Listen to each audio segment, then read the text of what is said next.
bright. Yeah, good. It's a little bright. Yeah. Oh, we're going the other way. Oh, there you go. Perfect. That better for you? That better for you? It's great. Oh, I see us. Don't you think? I'm going to put this over there. All right. Oh, I never did any of that. God damn it. Never did what? I never did anything you asked me to do. What did I ask you to do? Oh, what? You asked me to give you a new header for whatever. Oh, yeah. All that. Yeah, for the. You do that. For Didn't do the YouTube stuff for transitions. I didn't do anything. Well, that's why. My apologies. That's why Bob hasn't sent me any of that stuff. Yeah.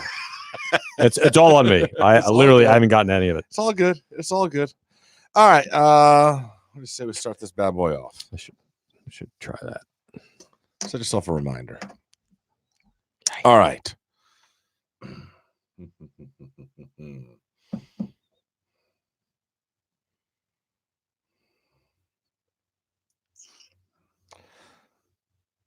One thing that I'm very thankful for as I look at the news and everything is that I don't have to ever worry about getting snow tires on my car. Snowing everywhere. Oh, it's just ridiculous. But I got 4-wheel drive on mine. See, that's what I'm saying. You both have trucks, courtesy of Ed Morse, that have 4-wheel drive options for them. Yes. Yeah. Yes. You have 4-wheel drive, don't you? I don't think so. On the way to the bunker. Really? I like Something that size? I guess just it's the so weight. heavy you don't exactly need it. just the weight. Yeah. I kind of used a little my 4-wheel drive going over his grass, but Yeah. Jen told me to move. Excellent. My HOA is going to love me for that. That corner's hurting. I know. Listen, Ed Morse have been a sponsor of ours for a long time, and we are huge fans of theirs. We're very, very thankful for that. They've been doing cars down here for a long time. Not only down here, if you're out of state, if you're like in Texas or whatever. Blowing up in Texas. Just huge. Massive. Taking over Texas. Buying dealer upon dealer upon dealer. Unbelievable. Teddy's out of his mind. They're going crazy. absolutely nuts. Teddy is running it now, but the grandfather started this thing like over 70 years ago. They've been dealer of the year, price protection promise. Over 1.2 million South Floridians cannot be wrong. It is edmorse.com. My Ed Morse Jazz 185. Did you hurt yourself on that bang bang? I heard a little bit. He hurt himself on the bang bang. Maybe we can get you a UM sling over at Canesware. Do a lot. I'm sure they have UM. I'm sure they have UM slings. Sure they do. They got UM themed injury equipment. Everything. I actually believe that in today's episode we have something that is on sale at Canesware now that we have a little commercial for later on today. Oh, really? I believe so. It'd be great if you go in and ask Rhett for that. And you know what else you'll see at Canesware? What? You. Yes, you will. Yes, you will. I will be. We're gonna work on that. I will be over there shaking hands and kissing babies. I haven't put that together either. Yeah. It's all on Scoop. if none of this stuff happens, it's all on Scoop. You know, and like if there's no transitions on our YouTube videos, it's like a holiday hangover and then just thrust into nonstop. Yeah, welcome to life. That's just what it is. A holiday over, and it's just 100 miles per hour.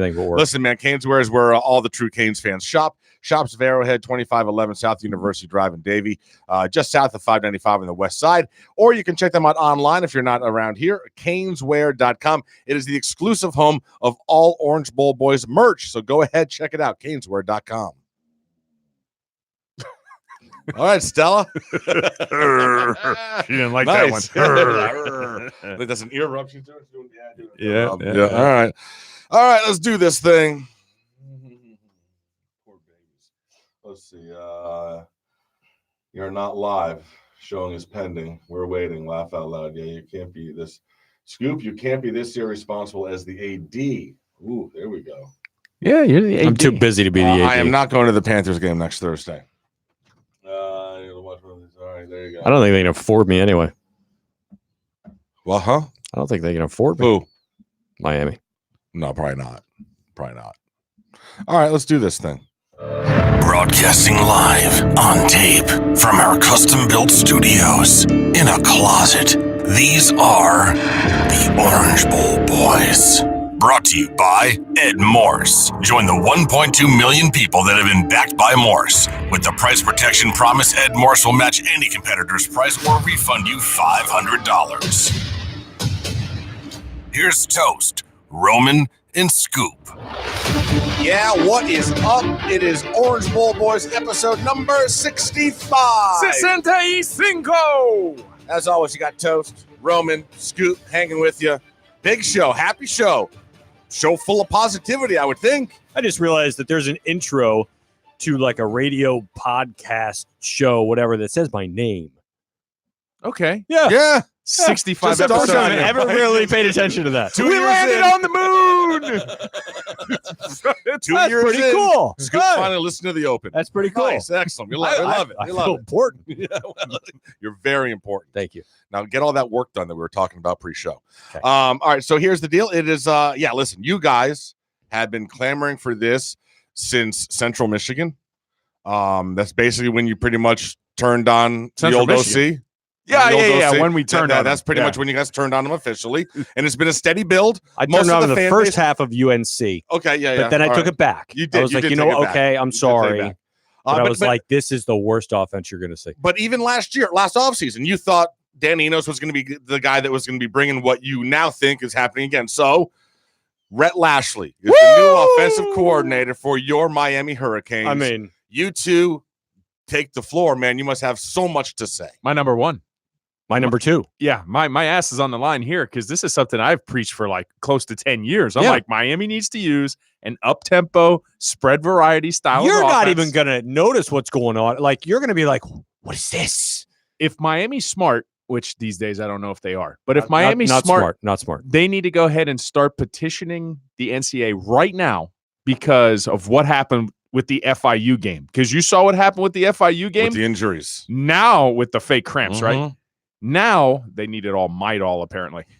This is going to be a reoccurring theme because you're crazy to think in the second half, if Rhett Lashley has his foot on the gas, that teams aren't going to cramp up. But why don't you see it all the time though? Like you saw it with FIU, right? I mean, were they the Who's first down one here? to think about it? And you saw it with FIU with Miami running at snail's pace.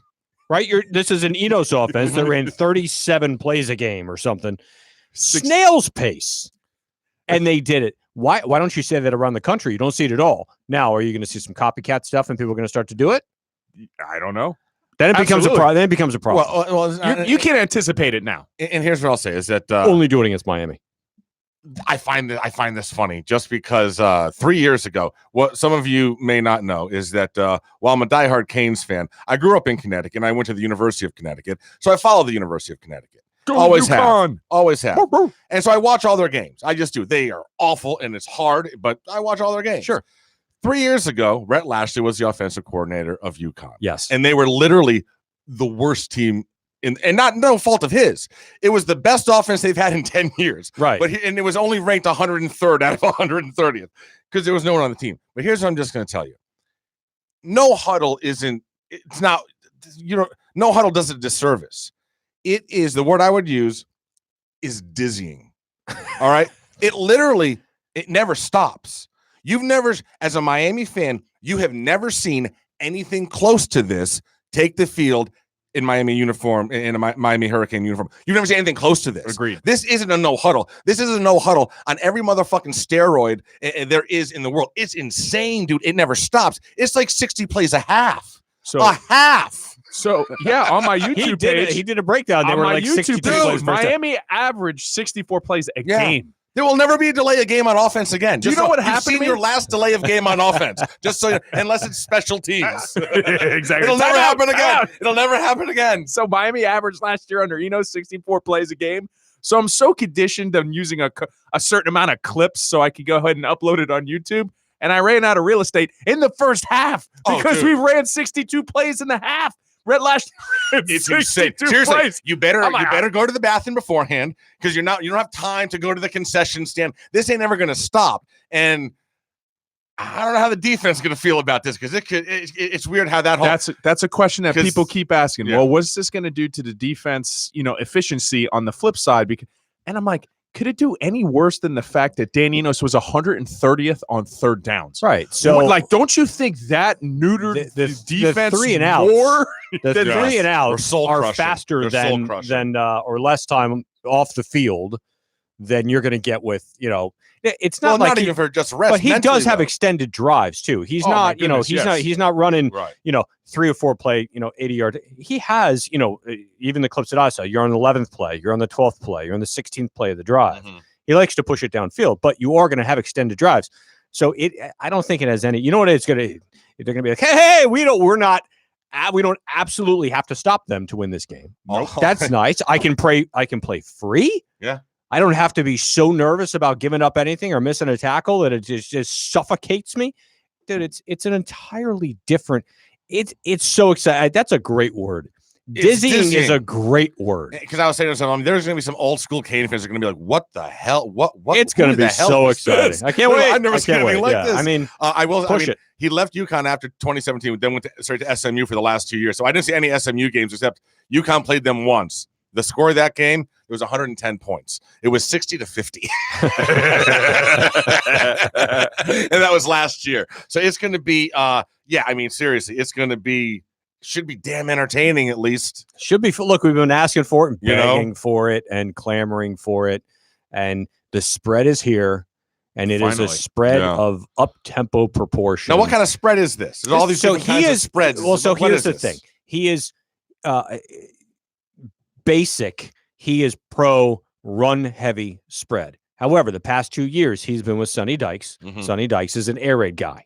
So I saw a video of Lashley who said, yeah, it was cool. I got to come here and learn some air raid stuff. And we meld the two of them together.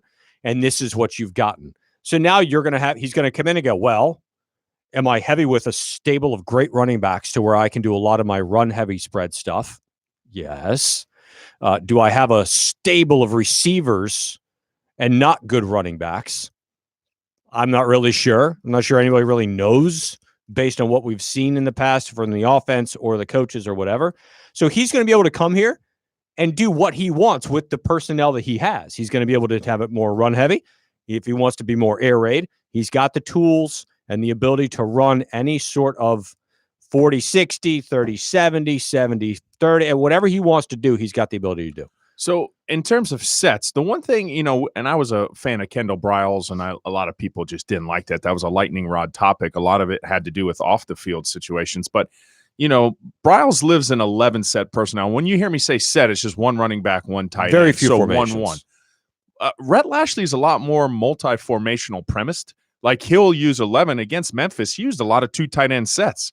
Well, we have 2 tight ends. So even though he's dizzying, and we're going to carry that word forward, he uses a lot of different formations. He'll throw that at you. I saw a lot of creative plays with 2 tight ends on the field. He had a tight end last year that had almost 750 yards. So good for Brevin. But there was a couple times where you're noticing 2 tight ends on the field. Now, one of the things I wanted to make sure that I covered today on the podcast is just to all the Miami fans that are listening to this, your run game is not going to look anywhere remotely close to what it was last year. And I'm going to warn and caution everybody because those quick perimeter passes that he uses, like as screens and RPOs, that is extensions of the run game. So you might have 64 plays in the first half. 50 of them might be passes. Mm-hmm. And you're like, oh, these guys are just running from the shotgun. I can hear it already. Oh, all he does is run from the shotgun. But you have to look at certain formations, and when they throw the ball quick and it gets like 5 yards, that is like an extended toss play. So I think some of that air raid influence, too, is how it affected his run game because it was away from the veer that he was with Gus Miles on. And for those, the veers like that quarterback zone read option kind of, umbrella falls under that. He's not that way at SMU, and he adapted to his quarterback who wasn't that mobile. But I'm cautioning all the Canes fans now. Please, I'm telling you, the run games, all we do is run from the shotgun. It's a spread. They live in the shotgun. He'll come under center once in a while. But this is something you got to condition yourself now to He runs a lot of cheetah. Love it. Yeah, a lot of Delgado stacks. Yeah, love it. Yeah, it's great. I just can't wait. I can't wait. I can't wait. Oh my God, you're happy as a pig, and you know what? All right, so you how can you not be? You mentioned who's not happy about this? Anyone? So let me ask you this question. You? So, no, Are you unhappy? No, I'm happy with it. Absolutely. I'm happy mostly because you guys are very happy. You've been clamoring for this, and a lot of the fan base has. Listen, I'm happy when we finally friggin' win. Okay, I'll be whatever gets us to 11 we have to score wins. Points to do that. Whatever gets us to 11 wins and to the ACC title game. That's what makes me happy. I'm very, very easy when it comes to that. I'll be unhappy until that happens, regardless of what we're doing. But I'm optimistic. Good. But here's my question: all of us crazy ass optimistic exactly a year ago. The coup, we stole him from under Saban. The fan base was going nuts. We were all excited. Yay, rah, rah, rah. And literally by game 3, we had turned on him. Correct. Oh, that's fair. I mean, that's so fair. Are we already getting too hyped up over this hire? No, the hire in the offense is exactly what I wanted it to be. Do we give it more than 3 games? This is transcending because this isn't just something that I've wanted. I go back to when I introduced Enos on the Canes Insight boards. One of the things I said, is this the breakneck space and pace offense that I envision here? No. Could it work? Yes. But I did have concerns even back then about the tempo at which it operates. And I think you fast forward, you saw that the tempo, it was in a quagmire, it was in mud, we struggled. And I think the biggest concern, or what was the Achilles heel that did Enos in, was the fact that he didn't do his offensive line any favors with the style. I'm going to give credit to contributor at Canes Insight, Lance Roffers, who did the breakdown. The average time that a quarterback gets the ball out of his hands, like 2.5 seconds. I saw this tweet by you. Yeah, this time. SMU average underneath the like median average 3 or something, yes. right? So they're getting the ball out quick, and that was something I noticed in my film review. 0.2 of a second is a big deal, but then when you take Enos, who is consistently above 2.5, if you don't think that's going to help your offensive line, then we have a problem. Now I'm going to go back to the year last year. What did we say? Why did we like Enos's arrival? Because we said Rick was so basic and everybody knew what they were doing that it put the offensive line into disservice.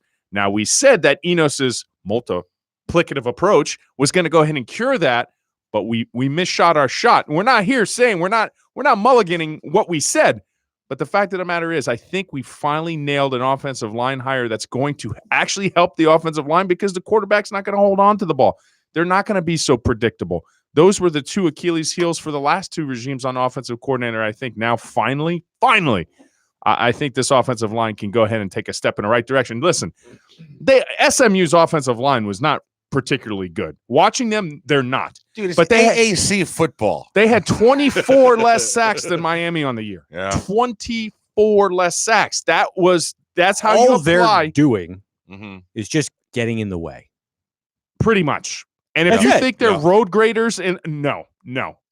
They have to rely on a lot of double teams. They don't get to the second level. They hardly ever do. Red Lashley's going to actually have more talent along the offensive line here than SMU. I promise you this, because those guys, like he just said, they get in the way. They're like, and so that's just stand there. So he's what's getting he rid of the going ball. to do? Is he going to do more of his Auburn stuff, which I am a huge fan of in the running game? Or are we going to have more air raid, or is it going to be kind of a mixture of the two because he now has a stable of running backs and some very good receivers? Look, this isn't just, hey, we think he's good because he's creating mismatches and he's multiple and he's motion, and all we wanted was motion, right? So we got motion, we got nothing else. And he has motion, he has shifts, and you're creating this thing, and that's why we think this is an entirely different offensive philosophy, right? It's an entirely different world. Like you said, you're going to see something out there offensively, and it's not for one series against Florida, and then you want to know where it all went. No, yeah, is it never stops forever. It never stops. So it's a whole different man. I can't imagine being a DC. Like, oh, Christ, I got to deal with this for 60 minutes. All right, so a little bit about him. He's 36 years old, born and raised in Arkansas. So he was Gus Malzahn's star quarterback in high school. Yeah, he's the one that went 43-2 and got Gus the gig up at Auburn. He ends up becoming his protege. Basically, Gus is his mentor. He was his he backed up Matt Jones at Arkansas. He was the OC at Arkansas from 2013 to 2016, a finalist for the Broyles Award that first year in 2013. Now, here's what I want to know. Something happened at some point.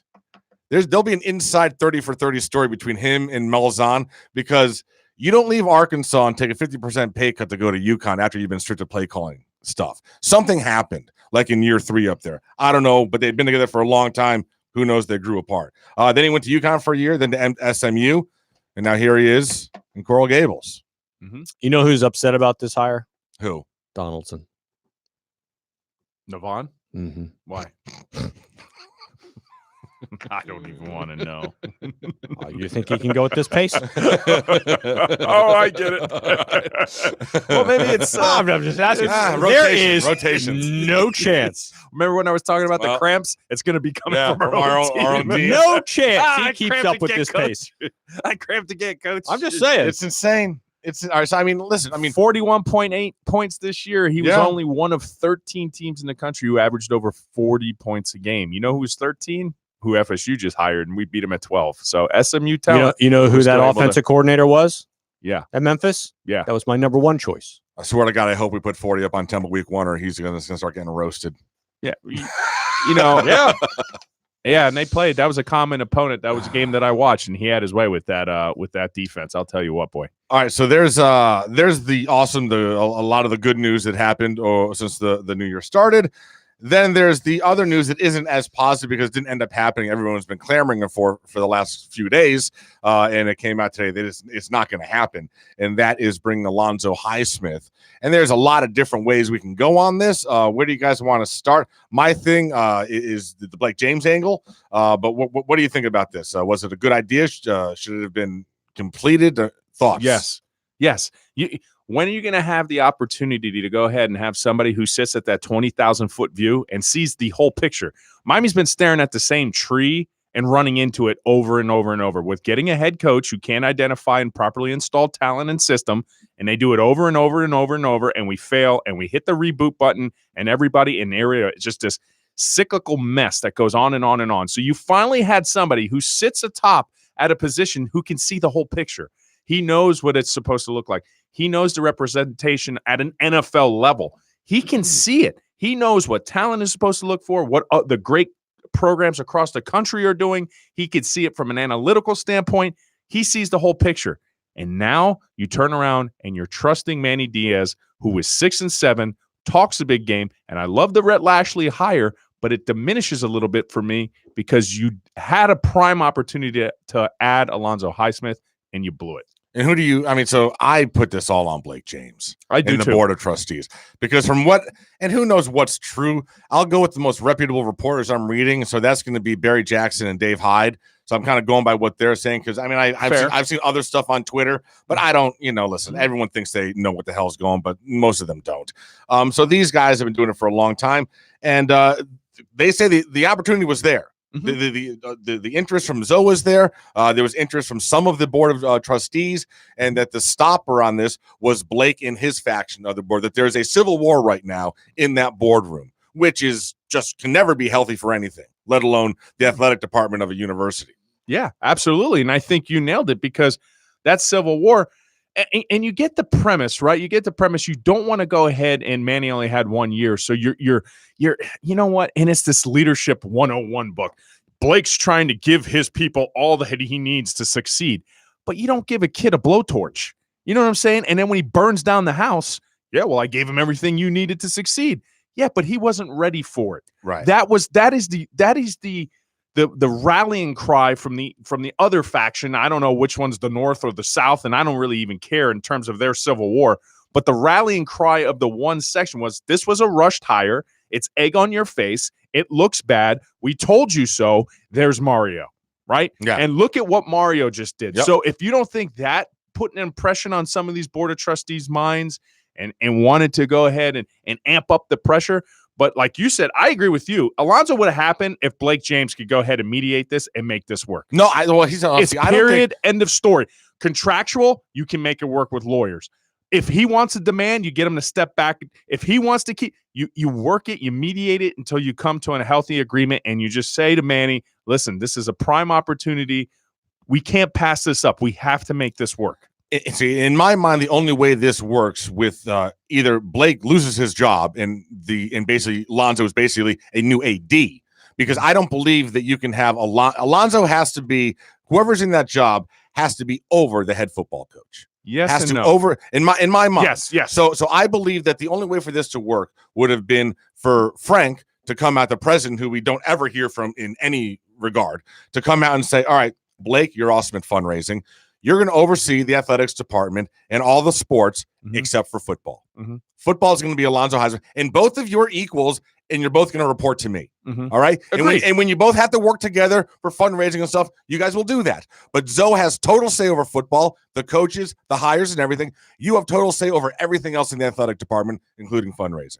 And then there's an athletic director and an associate athletic director in charge of football operations. You know who that is? Epstein, correct? No. Jennifer. Oh, no, yeah, Jennifer, yes, the female. Jennifer Yeah. Strawley. Yeah, Strawley, yeah. No offense to you, Jennifer. What do you know about football? Because I've heard some of your interviews, and no offense, and you're a self-help book, Leadership 101. You just regurgitation of facts is something you run. You know nothing. You don't know anything about football. You don't know the difference between a Roth IRA and an RPO. You have no idea what testing numbers equivocate at the NFL level. And you know who does? Alonzo Highsmith, the guy at the very least should have took your job. So if you know why she's getting pressured and stuff like that, because it's a figurehead position, it's just a title tag, and she's meaningless. And she deserves the heat too. You're the director of football operations. I don't even know what her role is. I don't know That's what her role is. She has. She reports to Blake James, and on her tag, she's proud of it. She's a woman in charge of football operations. It says it in her bio. She takes credit for the Mark Richt hire. So if you take credit for the Mark Richt hire, guess what? Take credit for the Manny Diaz hire. You know what? And that's not looking good, because regardless, he still floundered at the end of the season, losing to teams.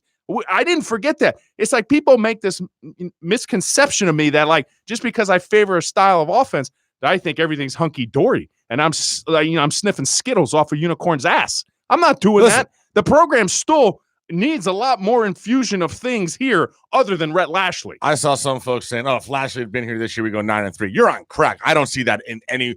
Dude, there's so many fundamental issues in that locker room. I think maybe at best you go 7-5.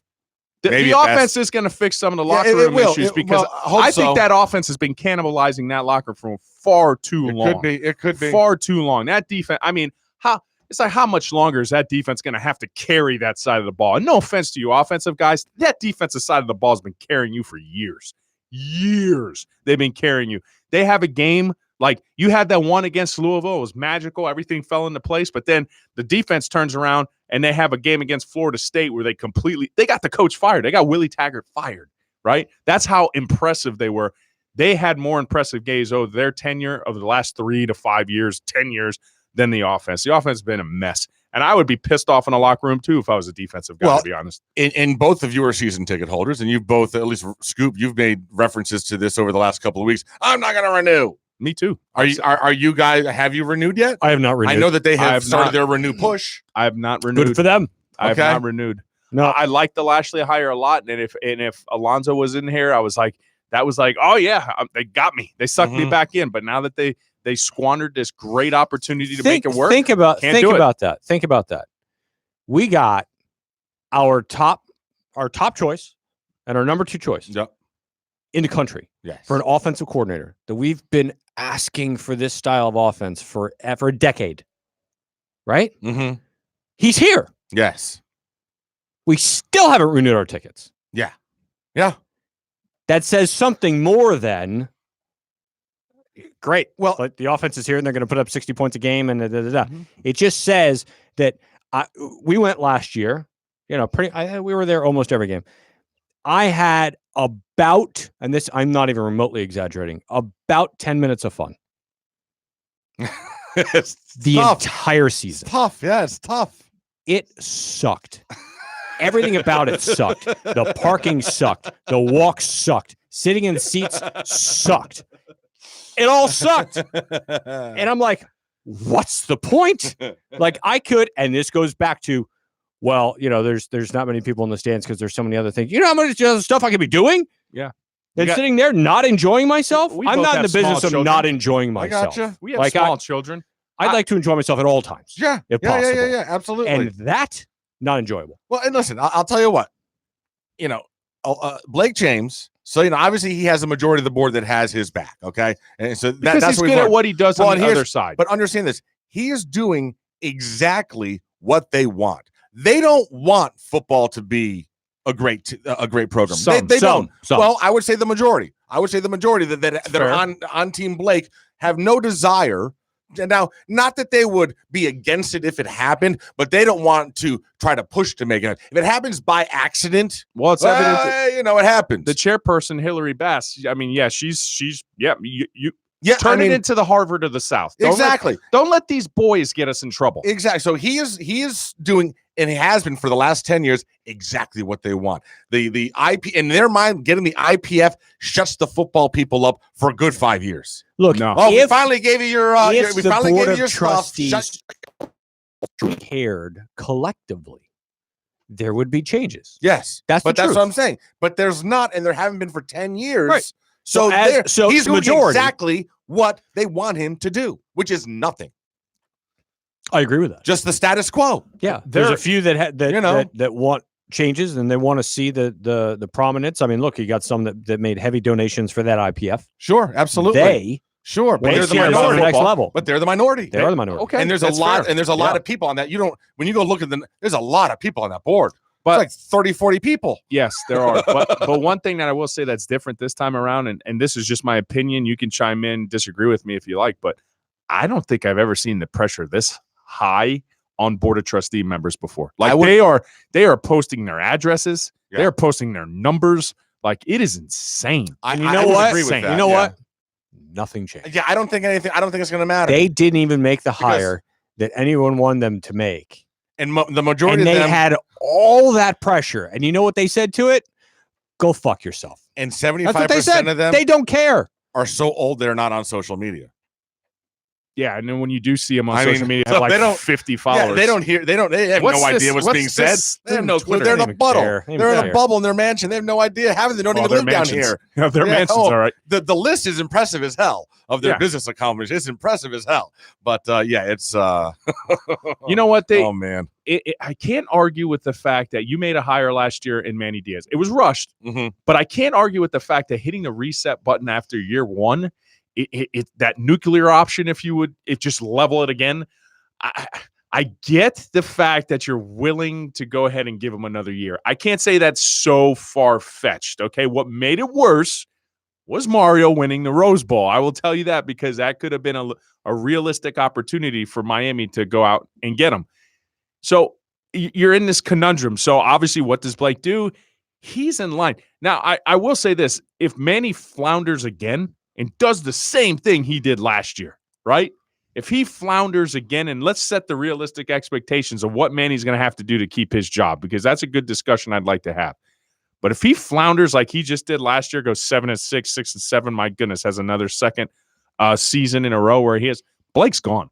I'll tell you this right now. They're both gone. I think they're both tied. They're tied at the hip. Yeah, I think when we told you that Enos was gone before, people are like, I don't see it happen. I'm telling you right now, Blake James collectively and Jen Strawley and all of them collectively said, let's jump in bed with Manny Diaz. Yeah, let's not even have lube. Let's just jump right in. And if it goes off the cliff, we're all going off together. Now, listen, I will say this in both their defense, that we know how well we fell for Manny when he was in front of a podium and we saw him on TV. I can only imagine being in a room with him as he was selling himself to them, that they were ready to run through a wall. It's all Enos' fault. You know what I'm saying? I mean, yeah, absolutely. So, he's exceptional, an exceptional talker, exceptional sales guy. He's a politician. So, but there's no doubt his ass. There's all that matters now are wins. Nothing else is going to cover your ass. And how many wins is he going to? Well, that's the number. What is the number? This schedule. All right, let me throw down. We have the first 4 games and we have dates, and then we just have the rest of the opponents. So we open with Temple home, Wagner home, UAB home, then at Michigan State on the 26th of September. Then the remaining opponents at Georgia Tech, home against Duke, home against FSU, home against North Carolina, home against Pittsburgh, at Virginia Tech, at Wake Forest. I'll tell you what he needs to win. This year's schedule was tougher than that. Yeah. In ways, there's that game in East Lansing is going to be tough. Not as tough as Florida. Oh, not as tough as Florida, correct? Yep. But you're going up to East Lansing. You are. So 3-1 in September though, which is nice instead of November. 3-1. True. Yeah, 3-1 is a realistic, and then there you go. There's all the pressure once again, because if he can't win that game in East Lansing, well, what happens if there's a struggle against Temple or UAB at home? it has the ability to go south quick. Last year, we didn't make it to Michigan State. It was it was game 3. Yeah, we were 2-2. It was after the FCS team, which is Wagner. It was a UAB game where he lost us. Yes. So, and this is Central Michigan. That's like two UAB. break points. In my opinion, there's 2 break points, right? The first break point is you need to be at least 3-1 in your first 4 games. You can't go 2-2 because none of those other losses coming off that to Temple, UAB, and Wagner, my goodness, you're done. So you can't go 2-2. You have to go 3-1. The rest, you have to get to 9 wins, in my opinion. Yeah, but you have to go. Hold on, you have to go 3-1, but that loss can only be to Michigan State. True. Yeah. Okay. True. That's better. You can't go 3-1 and lose to Wagner. Oh, no, they'll be fired. Or UAB. There'll be new coaching staff for Michigan State. All right, so let me ask you this. You know what? Lashley, he's a pretty smart guy. He's like, yeah, you know what? I could see myself getting a term down there. I got you. Well, so 9 wins, but do they have to win the division? Can Manny save his job if they don't win the division? Here's the catch-22, because say you go 8-4 and don't win the division. Right. Or you could go 9-3 and not win the division. Okay. You lost the wrong game. 8-4 and you don't win the division. Yeah. All right, here's my scenario. You go 8-4, you don't win the division, and you lose your bowl game. Now you just chunked up another 5 losses. Then you're going to use your back-to-back years. Oh, you're out. You're out. You're out at 8-5. And yes. you lose a bowl game? Yes. You're absolutely. You're out. Yes. You are done, Manny Diaz. You are done at 8-5, and you put this on yourself. That's you. You can't even argue the fact that if you even go 8-5. So he needs to win in excess of 9 or more games to save his job. Next year's defense is better than this year's. You would think. Linebackers, I'm waiting to see. And who's going to play cornerback on this team? Who's playing cornerback? I don't know. Hold on. Linebackers are going to be faster. I think they're going to be better. Okay. I think you're going to see a better linebacking core only because they are going to be light years ahead speed-wise. So I think you're going to see a much more aggressive. I think the defense is better. They're older. The safeties are more experienced. The linebackers are less experienced, but immense amount of talent. The defensive front is going to be monsters. Corners, you got Bandy. I mean, you got what's that dude's name? Who's 8? Who's 8? Yeah, Ivy. Ivy. You got Ivy and you got Blades. You got Ivy and you got Blades. You got Couch and Williams. Yeah. Because that guy can't recruit. Right. Like, why is you? I'm done with this. I don't know why is you. I know. I wish you would be. You keep bringing it up. Today? You see the offer that went out today? I wish you would be done with it. He offered a kid that's like 145 pounds. Good. He's a good kick returner. Anyway, he's a good developer of talent. So I think the defense is going to be better. What talent is? And now all of a sudden we're back to, hey, if we can only score. Yeah. I think we're okay next year. I do.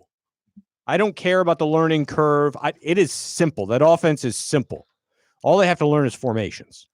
Which they had a lot of formations this year, so that's not going to be anything new. You just got to learn the terminology. I think the only way that that Manny keeps his gig with this schedule is he has to go win. Yeah, he's got to win 9 games. Only way to not is if he wins the division at 8-4. I can somehow maybe see him getting another year.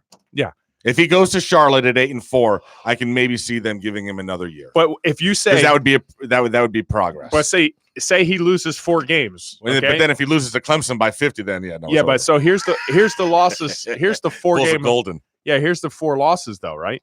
So he would lose if you're looking at this schedule realistically at Virginia, Virginia Tech are probably 2 Michigan losses. State. You're probably going to beat Georgia Tech this time around. You're still a bad team transitioning. And Wake Forest. You're at Pitt and Florida State. Oh wait, no, this was last year. Florida State's here. Yeah, Florida State's here. Pitt's here.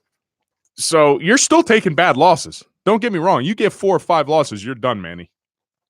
And then Manny Who wins? Not, and this does not include the potential of getting a grad transfer quarterback, which I'm all for. Bring me a grad transfer who's been in a similar system like to do from Wake Forest. Come on down. If we don't get a grad transfer, who's your pick? Now you have 5, right? You have Peyton and you have TVD. They're in play. Currently, look, somebody's going to leave, but who's your pick? We will find out all of our picks right after this word from our sponsor. Introducing an exclusive release. From the University of Coral Gables collection comes the finest in handcrafted sideline accessories. The off-season belly bracelet. OBB. Made from 43% pure zinc, these bracelets will pop, sparkle, and shine electric in the off-season sun as you strut around town with your midriff out, bragging about how your new OC is going to lead your team to 10 wins. OBB. The off-season belly bracelet is only available for a limited time, much like Manny Diaz's job security. And it's being brought to you by the incompetence of Blake James and the general ambivalence of the Board of Trustees. OBB. The off-season belly bracelet. Get yours today at Caneswear. Zinc is a cheap metal and may cause skin irritations, generally minor. If your skin begins to bubble and peel off, contact a doctor. What's that? I love an off-season belly bracelet. Mm-hmm. Put those bellies out. The OBB off-season belly There you bracelet. go. Oh, that's fantastic. All right, so I will go first. My pick is TVD. Okay. The true freshman quarterback to start. I love TVD. Yeah. Watching his high school system last year, I can tell you he's a perfect fit for this style of offense. He ran it. There was a lot of things that were. It was more similar. His junior year offense was more similar to what Enos did. His senior year offense was more similar to what Lashley did. So I do. But here's the thing, Toast. We just talked about Manny, his job security on the line. I know. I don't think he trusts a true freshman. Yeah, probably not. I don't know who else you trust though. That's the only the grad transfer. If you want to ask me, if you want to ask me right now, the fact that he's going in to get a grad transfer QB, I don't even know what that kid's name is. That's your starter because that message is. I just said no grad transfers allowed. Exactly. You weren't even listening. Okay. 5 guys in the room right now. All right. So the 5 guys. You know what? I've been asked this question, and I think because I would take the grad transfer also for crying out loud. But yeah, of the 5 we have. Yeah, exactly. If I can combine the 3, we make a pretty good quarterback. I honestly think, you know what? And people are, don't do it. Don't do it, no, bro. I'm going to do it. Don't do it. Oh, do it. Don't do it. Oh, you're going to do it. Oh, you're going to hive it up. Yeah. You're going to hive it up. Yeah. Jerk. Yeah. Oh, you want to know why? My God. You want to know why? Because he's got the stronger arm to put the ball in the perimeter. And I will say this, okay, other than the rumor with a kicker's girlfriend, but he matured a lot this year. He didn't bitch. He didn't complain. He was the consummate backup guy when he got his call to go in there and call. And this system is more what he ran at Vanguard. And he's a more mobile option. And at this point, I don't know if I can trust Jaron's head. So this is a guy that's stuck around. I know you hate it.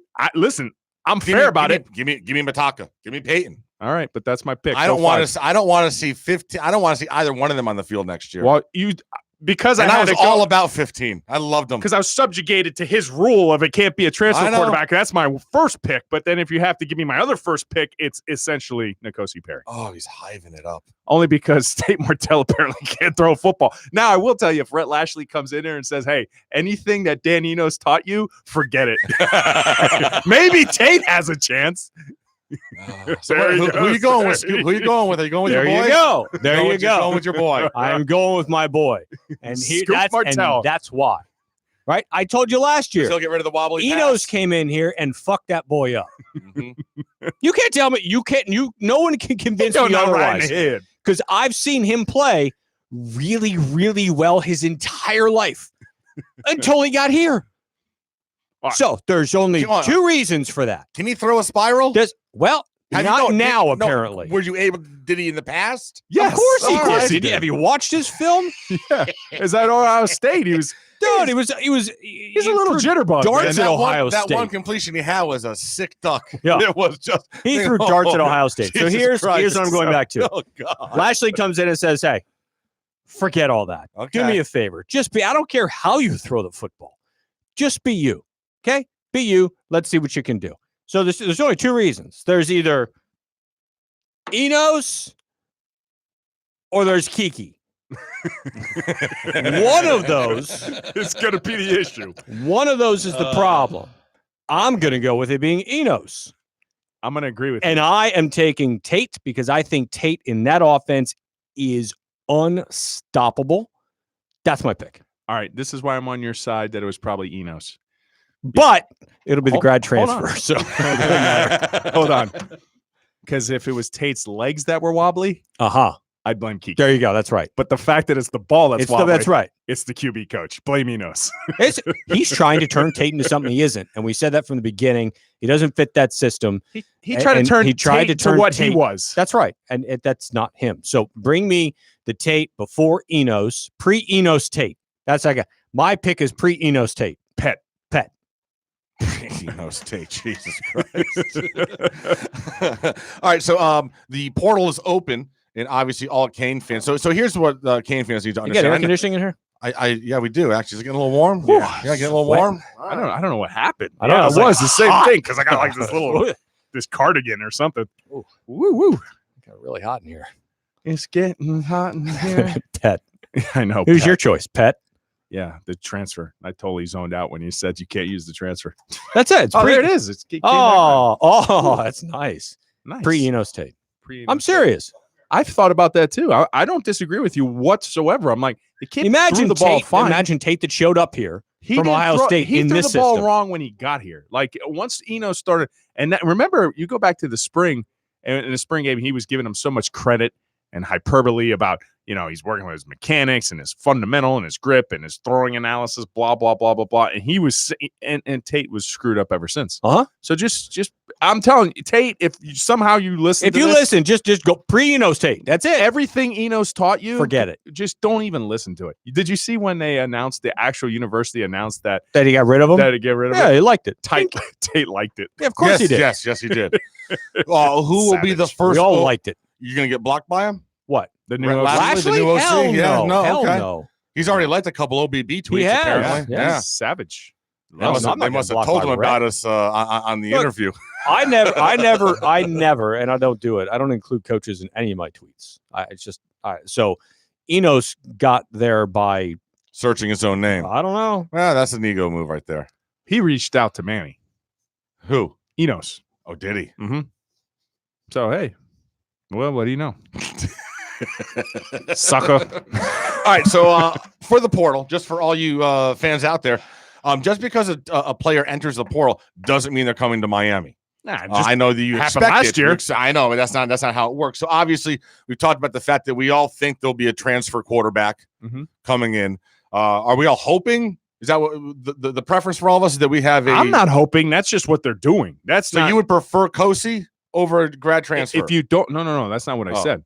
I said if you don't get a grad transfer, I think because of the way his system and how good he played at Vanguard, I think he closely more aligns and he's a more senior aspect. I love TVD. I think he's going to be an answer in the future. I just don't see Manny with his job on the line turning the keys to a true freshman. That's the only reason why I'm saying I agree with you. I see that. But if you turn around and get that kid from Wake Forest, bring that kid in and let him start. Obviously, we would love to see a cornerback come in and some offensive linemen. Yes. Is there anyone that we're seeing that is a possible, guys leaning this way?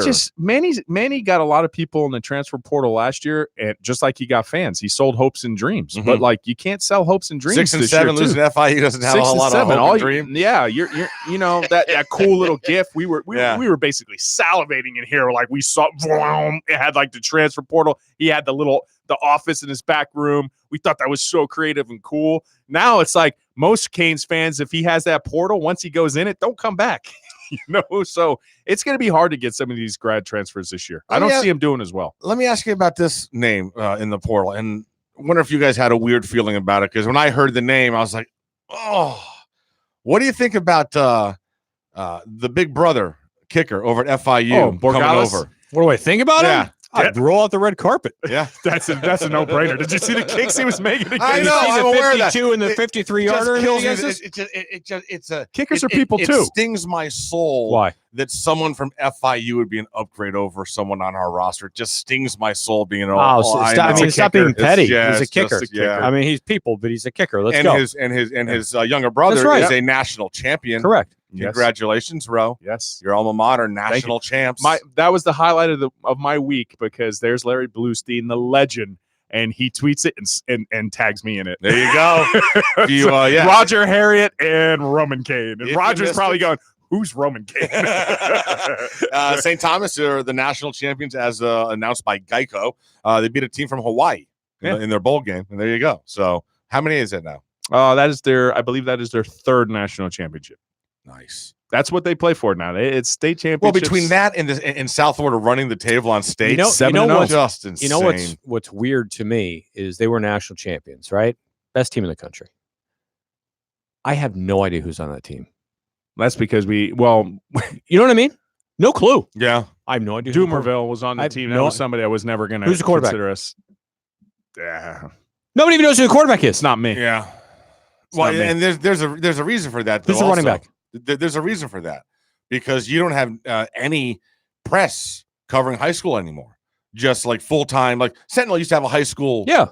They don't do that anymore. And if you're not getting recruited right now by the University of Miami, they're like, you don't even know they are. I know one receiver on that team. They have to have a bunch of 4- and 5-star guys. You'd think. Oh my goodness, they have to every year.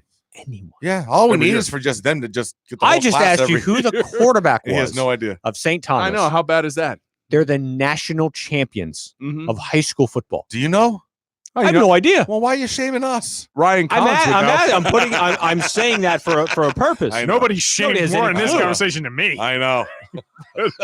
I see the scores. I'm going to be honest. I follow more of the University of Miami Hurricanes. I kind of had a falling out with St. Thomas a long time ago. Just FYI. So, what about bastard? What about Lowe going to Gainesville? Who? What the portal gives, the portal takes away. Yeah, Lingard. Good luck. Yeah, good luck. I mean, the thing is just how. Oh, Crimea River. I've been dreaming about them for 3 months. Yeah, that's so hold on. So like right. So there's no tampering involved in this. You're telling me that nobody from Florida contacted this kid? No, of course not. This season? I'm just asking. No, of course. I don't know. I don't know if he's brought it up. I just brought it up though. No, they probably talked to him on the sideline at the game in Orlando. Right. I'm sure they talked to Dad. I mean, can't talk to him, but talk to Dad. Who Dad was very vocal on the boards. Go have fun. You know, we'll see. Best of luck to you. You want to know what the Lowe situation is? It falls into this category. Either the University of Miami was dead wrong about his ability to play moving forward after his injury. Okay. Or they were dead wrong about his ability, or they were right. So you're going to find out if Lorenzo Lingard goes up to University of Florida and lights it up, you need to fire everybody on your evaluation staff, including your training staff. Yeah, but there's variables here, though, right? I'm just telling you. I'm telling you, there's variables because he's in a system last year that maybe he's just not quite suited for. Maybe he's better suited for the system at Florida. Right, it's entirely different running game. But you know what system you just brought in, and he's a better fit for it, and you still let him walk out the door. And no, what I'm saying is I don't think he's a better fit at all. Look, if he was good enough, if he was better than DJ or Cam, he would have played. They went 6-7. You don't think that they're going to try to win these games? He would have played if he was better than any of them. So that's what it comes down to. Or he was better in the playbook, or he could pick up blitzes or not pick up blitzes, which some say he couldn't. And some say he didn't study. So you're either good enough to play or you're not. You don't think that Manny was the best players in the field? But can we go back let's go back to the beginning because you said former 5-star running back. Not that it matters once you get onto who the hell is evaluating these people? You got a 5-star kid, and I understand. I evaluated the two of them, and I told you he was the lesser of the two. But I'm like, that's one of the other problems to go full circle and why I was really pissed off about the Alonzo Highsmith, like not thing happening thing. Was this because it's like how do you no offense, like how do you get Bar Milo as a 4-star? Like this guy can't even play. You get offensive linemen that are blue chips, and then you hear me and slap me in the face. I said blue chip ratio, but you want to know the problem with my blue chip ratio is that half of these blue chips aren't they blue don't end up playing. Yes. So who the hell's taking a look at these guys? And that's give the rookie head coach a blowtorch. He'll figure it out. All I know is that all these companies 24/7, they're making tons of cash. So and all these blue scenes and all these with all these recruiting services, they're making tons of cash. There's so much money in that business. But yeah, it's all a crapshoot. You don't know what's in someone's heart, and that's pretty much you can measure the physical and intangibles. But what's in their head and what's in their heart, pretty much is what's going to make them a player. But as a coach. This was one of the things back to our boy Mike Rumpf. Like, you're literally going after a guy that's decommitted from you twice. So when he doesn't pick you again for the third time or play something and you don't pick him, like, hello, like that's your job to figure out what's in his head or what's in his heart. Well, but here's the thing. That's your job. But if he goes after, if he believes that the 2-star that's 145 pounds that he can develop over 3 years to be an insane freaking cornerback, but he's going to get shredded for recruiting them and not going after the 4- and 5-star because Whether those 4 and 5 stars pan out don't matter. It's the fact that you have to get them. But here's the deal. No one's going to say, "Oh, props to Rump on Pat for passing on this guy 3 years ago who was a 5-star that we didn't get." But there's a buffer in there, and I agree with you. There's a buffer in there because there's a lot of those 4-star guys, like from the coaching staff to the casual fan, right? That's going to look. The optics is very bad the way you talk about it, but there's a buffer, right? It's my guys at the website who have a pretty decent eye when it comes to this, and guess what? They get word really fast that this guy's a character issue guy, that this guy's a grades issue guys. They know because they're the boots on the ground too. They talk to the recruits. They talk to the coaches. So they know a lot of times too. So if you get one of these 4-star guys that are like, this is a questionable 4-star guy, a lot of times we get wind of that before that happens just to kind of, toot our horn a little bit on that side of the ball. But there's no excuse for going after a kid who decommitted twice from you. But here's my thing: for these recruiting services, if you find a guy that you think, because the stars are all based on their athletic ability, that's all it's based on. It's not based on who they are or how they act off the field. And if someone is an absolute piece of garbage human being, in the classroom and off the field, and they're a 5-star, then you should actually factor that in and knock them down to a 3. Or knock them down. I mean, that should play into it. It's because if they can't stay, unsuspended or stay eligible, what the hell's the point of having them and putting in the effort? So their character should be factored into, and their off-field issues in their grades should all be factored into that 1-star number. They need to put a little bit more effort into that side of the ball because you're losing kids, you're going after kids, and you're evaluating it wrong. That's another big problem here at the University of Miami. But what do you expect when you just took a guy from a high school rank who's never done it before, and then 3-4 years later, you're still banging your head up against the wall because you come right back here? Now, from the player standpoint, more stars you had, the bigger those bags get. Yeah. Oh, and they love it. They love it. You're not getting a bag as a 2-star. You're getting a bag as you're getting a car. You're getting a house as a 5-star. But you can bet it too because you understand. Like you get a kid like Xavier Restrepo, right? That's a situation that's very, that sends up a warning flag because he went to multiple schools. But then when you go ahead and investigate it a little bit more, we had him on our podcast, and you told him, "No, the only reason why I went to Deerfield Beach, which thank you by the way, because you got us Rooster, you got us Knighton, so was because I St. Thomas doesn't let me early enroll, and I want to early enroll, so that's why I went to Deerfield." Okay, proper. Now, but I don't want to see the guy that went to 4 different schools. He's a mess. He can't get along with coaches. He comes in here, he fights, and he hits the portal the next day, but he was a 4-star. That's on you. That's on you. They're national champions, and they lost X. And they still went on to win the national title. I know he came from there. I knew him. And we should mention that in this cycle, OBB recruit interviews were 2 for 2. They both stuck on. Yeah, so neither one of them. We're failed. the reverse Madden curse. The Exactly. OBB curse is not real. You come on the OBB, you're going to stick with Miami. Top left. Do we got to do Ryan or no? Yeah, let's figure it out. Yeah, we didn't hit him. Oh, that's fine. We can get him on next time. Yeah, well, let's get him on next time. Then let's do picks. All right. We have just the national title game. Okay. So, all right. So now, as always, it's our last one of the season. The Natty title game is coming up, so we have to go ahead and do our picks. I'll drop it in for you, Scoopy. All right. So we got LSU versus Clemson. LSU is giving 5.5, and the game is in the Superdome. So they've already said that 33% of the tickets have gone to Louisiana residents, and only 8% have gone to South Carolina residents. So obviously, it should be a bit of a home field advantage for LSU. All 3 of us were on board with Clemson when they started the playoffs because we just felt that they had something to prove. LSU put on quite a show. Not so fast, my friend. I still don't want to count out Clemson. You know how I'm not counting out Clemson because I understand why the line's close, and I think Vegas gets it too. That this is a team that's going to play with a chip on its shoulder. But this is a magical season. Joe Burrow, Eddie O, just having Brady out there revolutionize their game on the offensive side of the ball. They are playing possessed. I think Clemson makes it unique. I think they make it interesting, but I just think this is LSU's year. Go Eddie O. All right, I'm also going to throw you on a second one. The over-under on this game is 69.5. Over. Over? All right.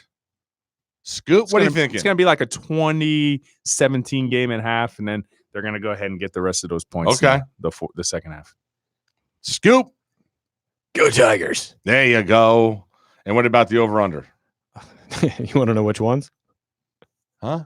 69.5. They're both Tigers. Oh yeah. Oh no, I just figured. Well, you did it with the Louisiana accent. I did. It's everything he does.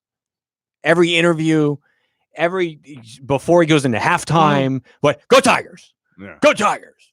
Go Tigers! Russell Wilson does the same thing. Go Hawks. Yeah. They're not even the Hawks. They're the Seahawks. Know, Why can't he say the whole thing? Go Hawks. I know. It's the Atlanta Hawks. So who you got? Seattle Over Seahawks. 69.5.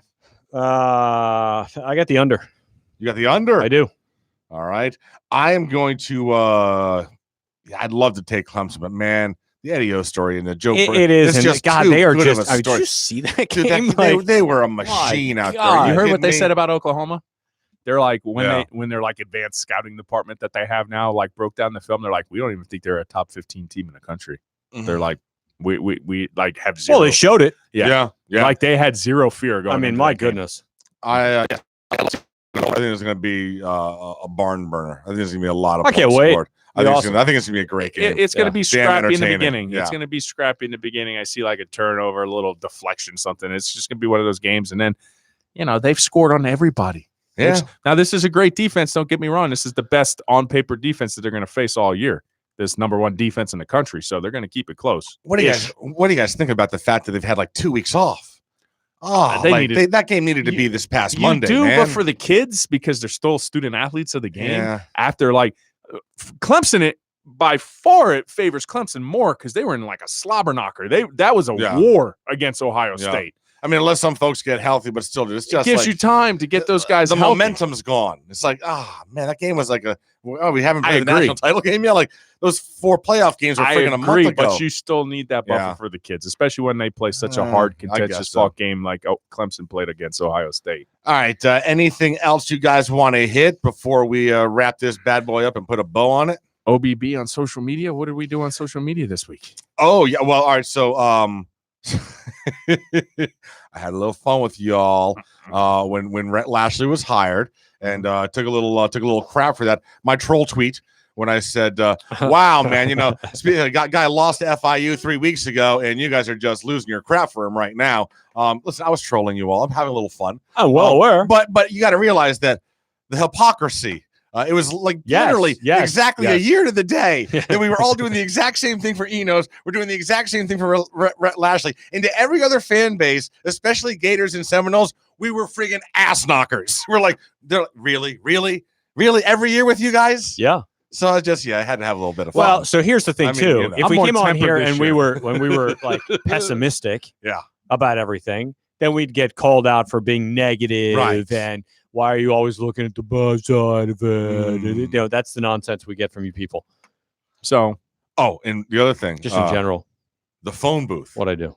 No, what? So you hate the phone booth, the phone booth offense with Enos.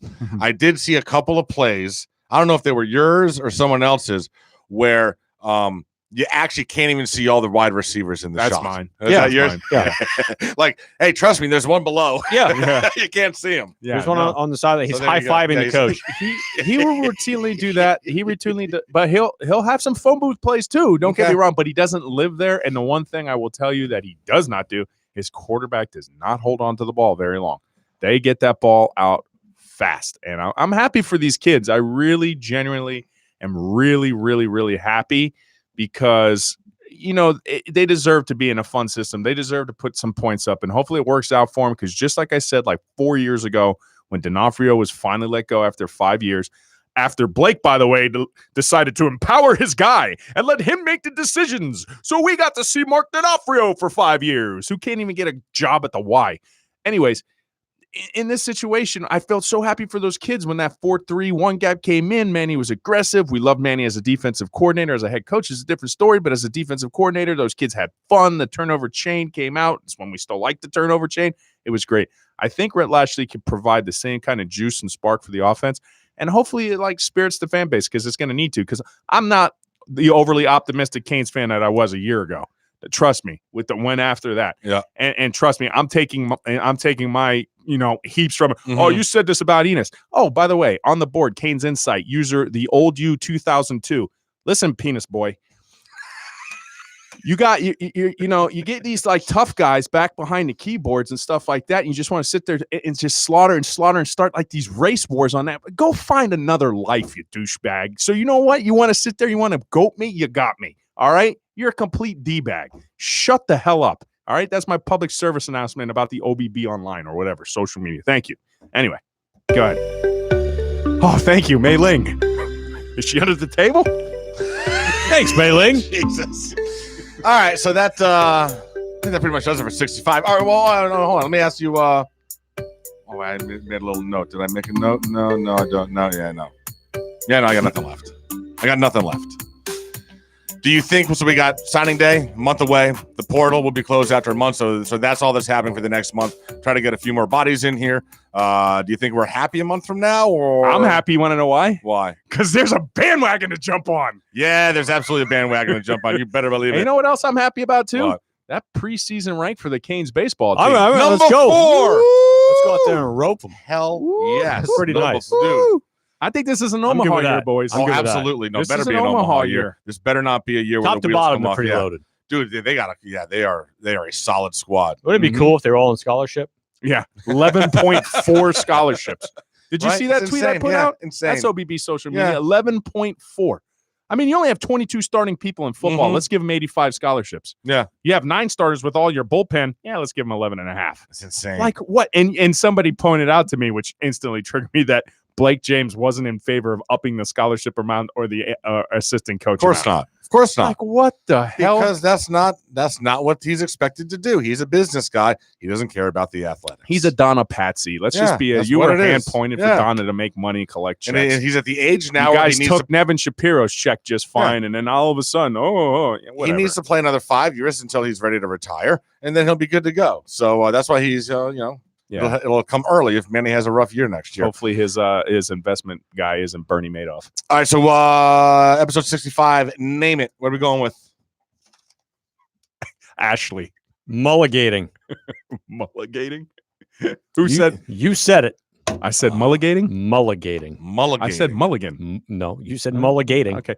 Well, can we I was going to say dizzying. dizzying? I like dizzying. Mulligating, dizzying. Mulligating dizziness. Mulligating dizziness. All right. But I am laughing. And no, there was the reason why I wanted to call it Ashley, because there was a report today in the Sun Sentinel. I'm not going to go out and call out every name. He literally called the offensive coordinator No, he didn't. Ashley the whole time. He called him Lashley, I think, once, and after that it was Ashley. I'm like, who the hell? Dude, someone did a fake breaking news tweet saying that they'd hired Al Golden to be CEO of the football program, and it got some great responses. You gotta always check on it. It's good to make trigger sure. people. It's good. It's fun. It's easy to trigger people. Well, I got triggered earlier. I had to call somebody out by name. Yes. Yeah. First for me. There you go. Yeah. Guy's a She's douchebag. What I miss? Don't worry about it. All good. I don't even know what he was talking about. I thought he was talking about Strawley. No. Oh, I don't know what he's talking about. Whatever. All right. Is that it? Can we leave? You can voice your opinions. Bye, I did. peeps. I did. We'll see you guys. Are we out? We're out. We're out. Make sure you subscribe on YouTube, please. Yes, please. Get those numbers up if we could. Yes. Yeah. You got something else to add? No. Oh, okay. As always, go Canes! Hello. Yes. That's another episode in the books. The Orange Bowl Boys are brought to you by Ed Morse. Make sure your next vehicle is backed by Morse. Visit edmorse.com.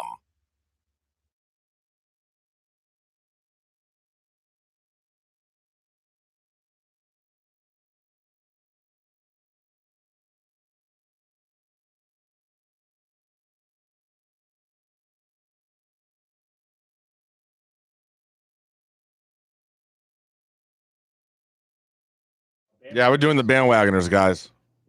And on a positive note, Yeah. Hold on, I got to get the some of the open over. I think Cam is on his way too, so you can just.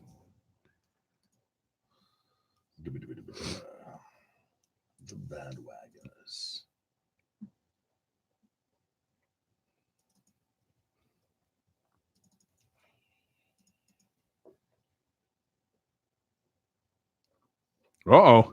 DBC did not renew his 2020 season tickets. Hello. Wow. Hey. Good. How are you?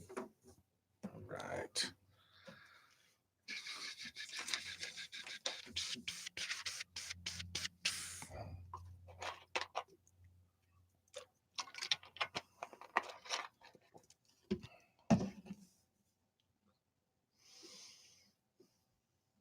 Yeah, I can get you whatever you want. I mean, if you want me to.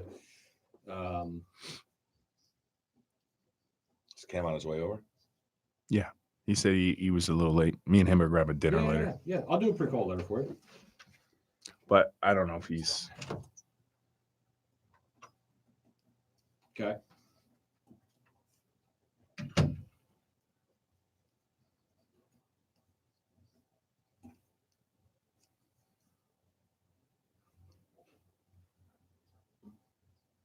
Correct.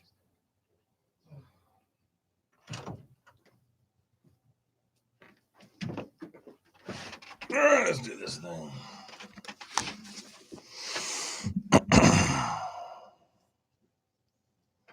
I don't. Not for convention. I mean, I never have to. I mean, as long as everybody's aware of it.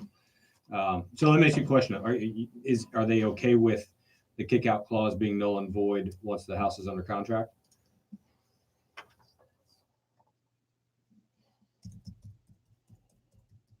Okay, so they want it for the inspection. So that's a difference. Okay. The man that follows Nick.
Here we go.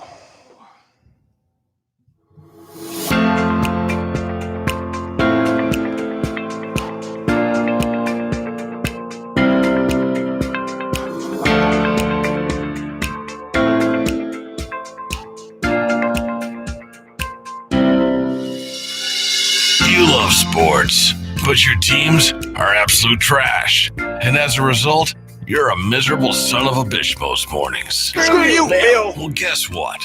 You don't have to be depressed for 86 years. You can be happy. Screw your teams. Lord knows they've been screwing you long enough. Root for a winner. Cheer for a superstar. All you have to do is jump on board with the Bandwagoners. We got room. Puts a smile on my face. Just does. I heard that in a while. We got room. I know. It's been ages. Screw you, Bill. Screw you, Bill. Your face. Like, yeah, what the hell was that? Well, echo action happening. It is the Bandwagoners episode recent. We're back. What episode is this? I have no idea. Like 2, 3, 4. I don't know. 4. Who the hell knows? I don't know. We've been rather busy.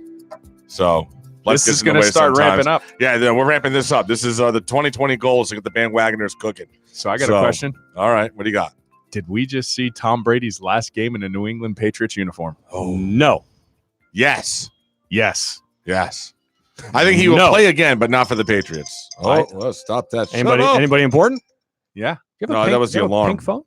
It's a red one. It's the iPhone 11. Oh. I just got it yesterday. Got a pink phone. Look at that. Say, look. He's very red. nice. They call it red. Case. They call it red. They call it dark pink. Yeah, I wanted a black case, but they didn't have any left. So remember when he was talking about the obviously, colors? He was completely off. He's like, remember what color? What did he say? It's fuchsia. It was this black. Burgundy.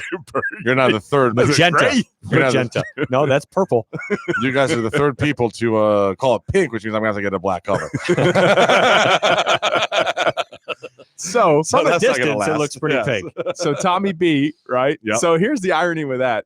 They lose, they still played at home, right? But they lost their home field advantage throughout the playoffs because the Dolphins yes. They turn around the next Coach week Flo! and lose to Ryan Tannehill. Mm-hmm.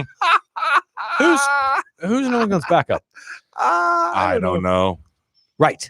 Well, Which listen, is exactly why he'll be playing in New England next year. No, because he's not. I don't think he's going to take a hometown discount for the. I think if he stays with the Patriots, he's going to want $30 million. I don't think he's done. I think he's going to the He's Chargers. not done. He just tweeted out here. He put an IG yesterday. And you saw who was like adamant, like, no, stop, we're not taking him. Was Merriman, over there? Sean Merriman was like just this vocal post. He put it out there. I was like, wait, calm down, killer. Yeah, he'll be back in New England for one more year. He's going to go to Vegas because that's Vegas. That's what you do, right? He's from California. He's from San Fran, so he's not going to San Fran. Oakland's gone to Vegas. That would be ironic, though, if he goes and becomes Jimmy G's backup. No, I can see. I think he's going to the Chargers.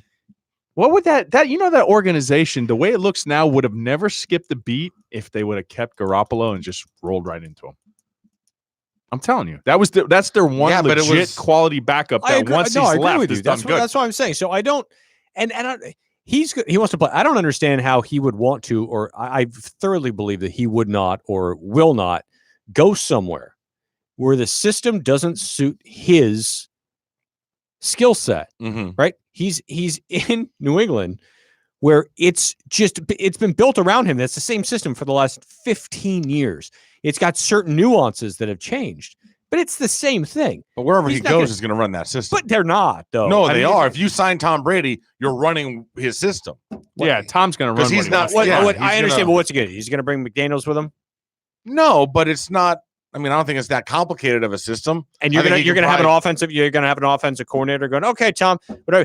Can you tell me what system I'm supposed to run? And then do me a favor. Can you give me a playbook so I can learn and then I can teach the rest of the offense? It's gonna meld. They're going to have some interest. Can I ask you a question? Sure. Why don't you want the fucking dynasty to end? Why can't it be over? Why do you want to give them another fucking year? He asked me a question. I answered the question. You know what that is? That is asked and answered, right? Did you ask me a question? Yes, Daddy. Did I answer you? Yes, Daddy. That's Why the don't answer. you? Oh, then here's a question: why the fuck do you want them to keep on winning? Why do you want the dynasty to continue? That wasn't the question. I'm asking you that question now. I don't want an answer, dick shit. Watch this though. Did they win? Watch this though. They didn't win. I don't want Gino Auriemma to win anymore either. Right.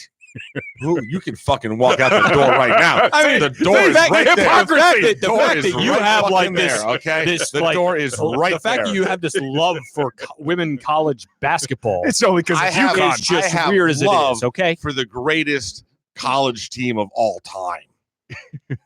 I want that all- dynasty to end. I mean, dude, they've won 100 in a row multiple times. Like, what the fuck? I mean, they haven't won it in like 3 years, right? Like 4 years. Wow, Yeah, no, see? they're in a drought. Hey, they ended a long time ago. Yeah, they still go to the Final Okay, Four every good, year. good They get garbage. knocked out. Yeah, Garbage. I got you. Who's beating them? Who wins it now? Notre Dame. They Notre got Dame? no, Butler? Notre Dame is awful. This Baylor. year. They have a big game with Baylor this weekend. Stanford. Is Grimes still there? Wow, no, she left about 5 years ago I when she know, I graduated. know. Jesus, you guys don't follow women's college basketball at all. We don't jump on that basketball. bandwagon at And all. you have two daughters. They're 8-3. Yeah, one of them wants to be She's a pro golfer. That basketball doesn't- player. It's golf, but it's an entirely different. UConn has a golf team. Do they? It's cold. I don't know. They can only play Yeah. 3 months a year. Yeah, 9 halls, like 2. They have a satellite campus right here next to FIU. Not happening. Daddy, I want to go to Oh, UConn. shit. Sorry. All right, fantastic. They have awesome. They have an on-campus. It's an agriculture school, so they have a huge farm and They have a lot of cows and trees. everything. They have a lot of trees. But they have they have their own working dairy that has the best friggin' ice cream you'll ever have, Oh. like fresh homemade. Is that ice where they cream. make Cherry Garcia? No, And you're that's stuck, Ben you're and stuck in Jerry's. your Yeah. couch for like 4 days after you eat Oh, it. Cherry Garcia is pretty good. They came out with their best. It was number 2 on their most popular. I'm not a ice big like creams. cherry. Yeah, neither I am don't I. like cherries I'm very not a much. big cherry. I like I don't like the cherries. texture. I don't like the mancini or man. What do they call them? The mancini cherries. Manchinos. Yeah, I don't like those. Manchurinos or whatever. There, Yeah, I don't like those. I don't like. I'll go. I don't want any fruit in my ice cream. Yeah, that's pretty much. Who wants fruit in their ice cream? Well, But a there you go, banana cherries. split is Yeah, it's good. gross, Banana though. split is good though. That's got pineapple. I just and don't like the. I strawberries. don't like the Yeah. texture of cherries. Yeah, no, I don't want. I don't like. No, I love the real cherries with the pits in them. Oh my goodness, I'll eat those. I'll eat like 3 pounds of them. I don't. Can Easy. either. Can Pits either one of, included? No. Can either one of you tie a knot with your? He can. That's a you stupid can. human That's- pet trick. Yeah, You see that's his right. face? That's right. That's Are you kidding? sorry. He picked up his wife. That's right. I said, hey, you, hey, Yeah. come here. Hey you, Hey, you, look up here. Watch Look at this. Hey you, look up here. Oh god damn. See you in the morning. Oh Jesus. Yeah. No, they had. My favorite one for them is the Jimmy Fallon one, Tonight Show Dough. That's a quality ice cream product right there. What? Mhm. Ben and Jerry's. Oh, that's what's in Oh it? yeah. Oh, it's cookie dough and chocolate and just all sorts of like 7 different things. That's what they specialize in, putting like 85 things in one thing. Yeah. Oh, and then they just give a fancy name on it. Yeah, That- funny that name, one, a Jimmy funny name. Kimmel. Jimmy Kimmel. Jimmy Dough? Kimmel. Yeah. Yeah. Jimmy Kimmel does. What? Say what? Jimmy Fallon, Jimmy the Fallon. host of the Tonight Show. So Uh-huh. his ice cream is called Tonight Show Dough because it has cookie dough Oh, in it. wow. Ah. Wow. Stephen Colbert has one called Americone Dream because it has chunks of waffle cone in Really? it. Yeah. Yeah. Okay. If there's I one see a person on pattern TV that if I never had to see again, it'd be that guy. Who? Stephen Colbert? Stephen Oh. Colbert. He has a particular side of the Well, aisle. He he's a sits on. politics guy. Yeah. Yeah. But he's funny. He is funny though. He's but funny, He's, but he's yeah. not funny. He's an idiot. he's funny before he had to go on to that. Speaking of former Daily Show folks that you won't watch, I can't do Samantha Bee, and I used to be a huge fan Who? of hers. Samantha Bee, she has the show on TBS, Mhm. like her takeoff on the Daily Show, but it's so friggin' angry. No. Just angry. Yeah, There's a it's lot not of good. angry people Yeah, these it's days. not as Everybody's fun angry. anymore. You know who I He's do never love? angry. Who? You know, Ricky Gervais. Oh, dude, how awesome was that? Bro, was the that best. monologue That was I watched it like gold. 5 times in a row. so good. Literally. I still got it taped. Oh my It's god. so good. goddamn good. I told Just Steph, watch shredding this. them all. That's great. Yeah, shredding them all. You have no idea. It was spectacular. No idea what goes on in the daily He lives like of these people. spoke. Yeah. He like spoke the social subconscious just out. Mhm. He for did. all of he us. did. And he goes, I don't care. Yeah. Last time. Last time Yeah, and he had a Tom I don't beer. care anymore. He had a beer. Yeah. He's drinking a beer. Like Tom Hanks's face when he was saying those things. Oh my God, he was mortified. Yeah. Mortified. Great. Some of the other older ones were mortified. Like, Yeah. oh, you're mocking our profession. Yes, he was. He's Totally. right though. He was Completely, right. And yes.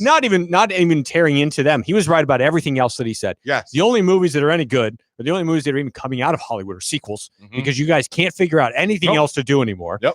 And the ones you do are 3 hours long. And then you have the Marvels, which he said, that's not cinema. It's garbage. He said, anybody can do it.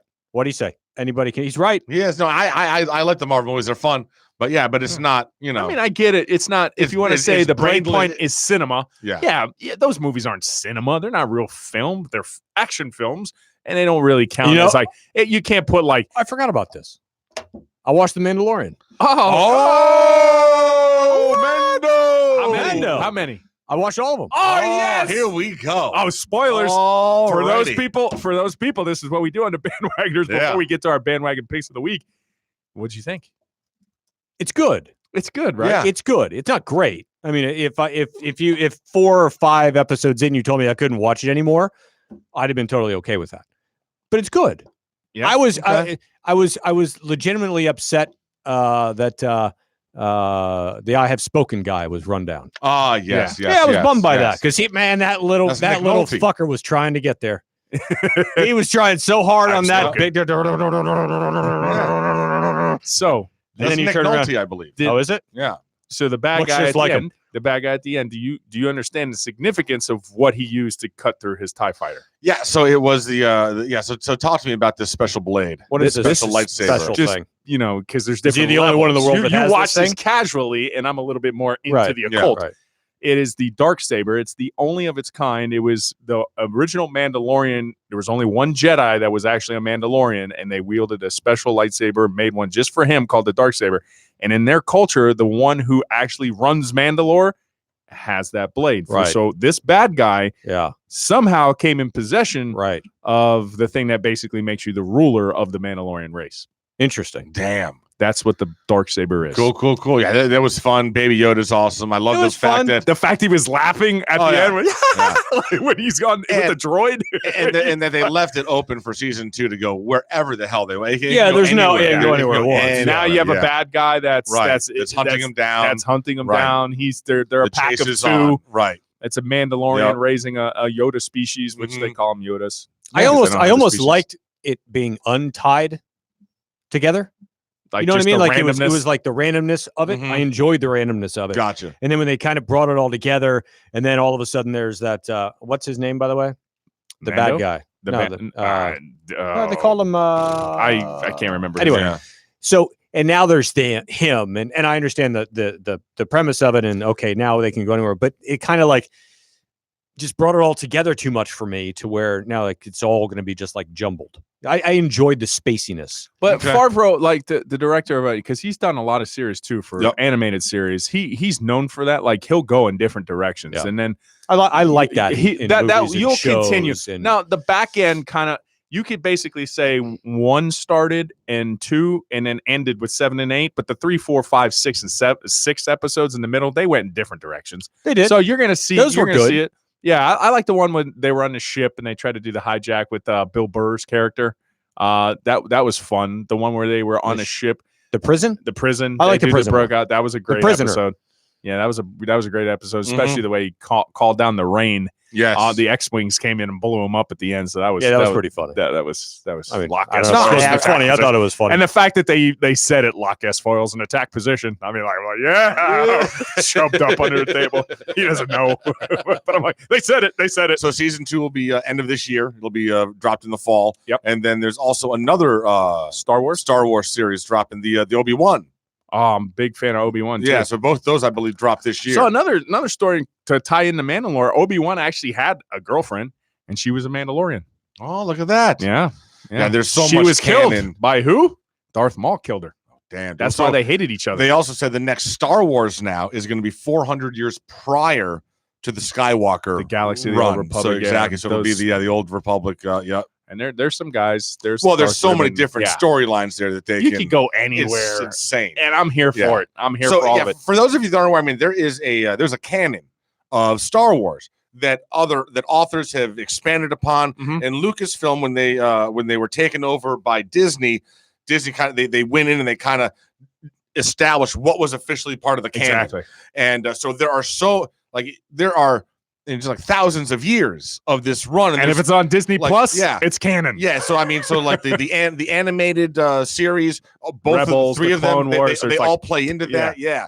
So at different time points. So it all works together. And if you ever want to just dive into that wormhole and kind of see that timeline, you can get lost for a long time. Big time. That's what I've been watching. I've been watching the Clone Wars now. Yeah. I watched Rebels, and now I'm so in you the said you're Clone Wars. rewatching. Yeah, so I never watched the Clone Wars. Oh, you never watched Not it? the animated series. There's over 100 episodes. Yeah, there is. Well, it's still on, isn't it? Yeah, I think they're coming up with a new season 7 or like season 8. 8. Yeah, yeah. So I don't know where they're going here because like Execute Order 66 is like. So last night, I'm telling you, man, I love fucking Jimmy Butler. Oh my goodness! Did you Jimmy see that Butler? fight? Jimmy Butler is the guy that you love him on your team, And everybody hates And him. if you're playing our team, you want to fucking kill him. You despise him, like Lance Stevenson. We all hated him when he was with the Pacers, but dude, they are playing. So last night they go into Indiana and they just rolled the Pacers. They rolled them, and their best player, R.J. Warren or whatever, T.J. Warren. Him and Jimmy are getting into. T.J. Warren flicked him the bird. They flipped him the bird, and dude, Butler just toys with him, gets him ejected, and then starts blowing kisses at him as he's being escorted off the court. Fucking awesome. Did you see him at the end? Such an ass. Yes. Did you see him at the end? He goes, "Oh, he's trash." He's like, "This guy's trash. Yeah. You never put this guy on me again." Like, so what good. are they I love thinking? him. He's not even on my level. But you know what the greatest part about that was? It wasn't the fact that was the greatest part, but like Tyler Hero's like liking it, retweeting it. The whole team retweeted it and liked it. Do they all? He is like he is their they leader. got each other's back. They absolutely do. Like you literally called another NBA player trash, and your whole team retweets it and likes it. I'm having more fun. I'm having more fun than I did during the Big Three. Yes. Well, here's the problem, because with the Big Three, there was all these expectations, and it wasn't just expectations; it was all or nothing. And so you just went in with this. Well, this is great, but if we don't win at all, then we're fucked. Yeah. But this team was picked to be around like 7th or 8th in the Eastern Conference, from what I was reading, and they're number 2 right now, and they are just and they're so young and they're so much fun. And most of these guys aren't making any money. The guy that is Dion isn't even getting playing time because he's a dick. That $12 million is just wasting away for the next 2 years in Margaritaville. Exactly. But man, this team is so much fun. You got to hop on it. You have to. Yeah. I mean, if you're going to hop on the bandwagon, especially in South Florida, local one, the Miami Heat, and they are my favorite basketball team. I jump on and off and on and off, but you have to jump on this. Dude, I've watched more Heat games already this year on TV than I had like in the last couple of years combined. And now you gotta give credit to Spo, man. This is, and he never gets all the credit. It's because it goes Pop, but I'm telling you, once Pop retires, because he's older than Spo, once Pop goes off into greener pastures, like it's Spo. Yeah, like, but he's the guy. Like that. Who's the best coach in the NBA? They're all gonna say it's Spo. Right, but the fans don't, because there's this perception that he's been protected by Riley. That if Riley hadn't been the president, Spo would have been fired years ago. Because, in the NBA, once you have a couple of 500 seasons, boom, you're gone, regardless of whether it's your fault or not. And Spo's had a couple of those seasons. And I think so. I think folks perceive that. And then with the titles, if he didn't have LeBron, he wouldn't, without the Big Three, he wouldn't have won. It's hard to get those guys to play. It's almost harder to get those style of like athletes with those egos to meld and mesh. Especially when you're a coach at that time that didn't have a pedigree of, he didn't have rings so he could say, "Hey, LeBron, I know what I'm." That's where I'll say Pat Riley helped him. Well, absolutely, Pat Riley helped him. But dude, Spo, man, you ask other coaches and they say absolutely he's top 3 coach in the league. But fan wise, they just don't see it. Yeah, because Miami Heat fans see it, just opposing fans. They'll troll you on social all the time about Spo. But I love him, dude. He is awesome. And he just came with the organization. He's been there for 20 years. He's like their video guy. Video guy, dude. He was working in the basement in a windowless room for probably like $10 an hour from the Philippines. Exactly, for like $10 an hour. And just and it was just and $20 says there was another video guy next to him, but Spo just worked harder. Like, I bet there was 2 of them, and he just. The other guy's other guy's working at a Carvel right now. Yeah. So he had it maybe in his DNA. He's like, I got this. I know how to work in these kind of environments. I will use this time for a little selfish plug. April 2nd, I think. Well, I should probably be specific. Oh, wrong phone. Get the pink one. Yeah, I hate you. God damn, I got another fucking case. I gotta go get another case. Thursday, April 2nd. I am going to be hosting a comedy show that I'm putting on, a Toasted Night of Comedy with comedian Bobby Slayton at the Comedy Club at the Guitar Hotel. And all the money goes to the Boys and Girls Clubs of Broward County. Cool. I'm going to make it like an annual thing. And so if you guys want to get tickets for that or whatever, they're only $20.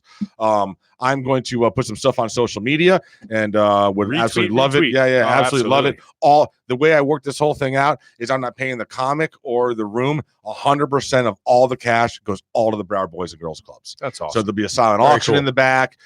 So yeah, only $20 seats 500 people. So tons of tickets. So would appreciate if you guys Thursday, April 2nd want to get in on that. You certainly can. Just check out this Orange Bowl Boys social media stuff. I'll have some stuff posted there for you. So. Very cool. All right, what else, boys? Anything? Well, we might have a little reunion on the horizon. We're working on some stuff too. You gotta. God. Talk to me, bro. I love. He's got to make a phone call. Yeah. He's got to make a phone call. Well, what's happening? So what's the idea? He's got to call Greg at the Culture Room. Oh. I'm not. And guess who else we got on the board? You than me. Guess who else we got on board? Zellick from the band Endo. Oh, yeah. No, this has to happen. So it's going to be a release reunion show. Whatever. Oh my with God, Zellick this has to happen because I'm doing the stage announcements. It's for a special occasion. Yes. And want to hear how washed we are? Oh my God. The instructions I gave him. Tell Greg we want to be the opening act because we're old and we want to get our kids there. We'll go on at 5. Oh my God. Whatever your opening act is, if it's 7, we'll come in at 5. I'm gonna be so sore. I haven't been on a stage like that in years. That's gonna be awesome. You got to call. You got to make the call. Scoop. You got to make the call. We got 6 months. You got to make the call. How awesome would that be, though? It'll be awesome. It's gonna happen. And we can see. We get. I'll make some calls. We'll get Darwin's waiting room out of retirement. I can probably get Crease in there. Yes. We'll get them all. We'll do Feel a whole frustration. Damn. Son of a bitch, it'll be exceptional. This will be great. Oh, God, make the call, you son of a bitch. So that's where you're at. I don't even know the number anymore. You can find it. Oh It was God. 954-305 something. All right. I don't know. Yeah, probably don't say it out loud. I wonder if I have it. In. All right. Well, So- Stella's barking, so I'm guessing someone's at the door. So I think we got to wrap things up. Nobody's texted me yet. All right. But yeah, man. Who is your bandwagon team of the week? Man, I'm not going to say the Heat just because we've done the Heat before. Panthers aren't playing good enough right now, unfortunately, which is killing me. Oh, I know who my bandwagon is. Talk to me. Team that was preseason down at number 4, but is back at number 1. The Lady Huskies of the University of Connecticut. There you go. Women's basketball, boys and girls. Jump on that Husky bandwagon with Gino Auriemma. They're playing Baylor this week and they're winning. All right, and who's your player? If you have to pick a player, come on, put you right at a spot. Bitch, a player. We got to get back into the swing. I don't know any of the players on the UConn women right now. Just Brittany Grimes. No. Brittany Grimes. No. The young Washington girl, our point guard. I'm going with her. Okay. For me, my bandwagon. Oh no. No, my person. Yeah, Rhett Lashley. Oh, okay. The University of Miami. That's my person. There you go. That's your person. My team are the UConn Lady Huskies, and my man is Rhett Lashley. Awesome. What about you, Scoop? Who's team? Yeah, team. Canes baseball. Oh, Canes there we baseball. go. Nice. Number 4 in the country. And player?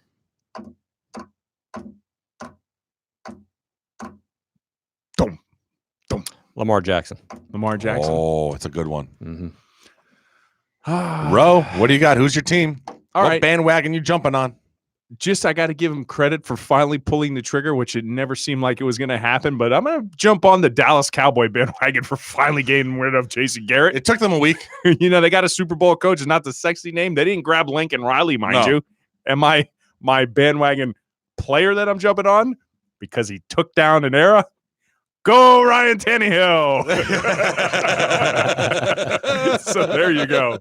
Very nice. Dude, how about the fact that they were interviewing his replacement before they even fired him? Jason Garrett. Oh, Troy Aikman shredded them.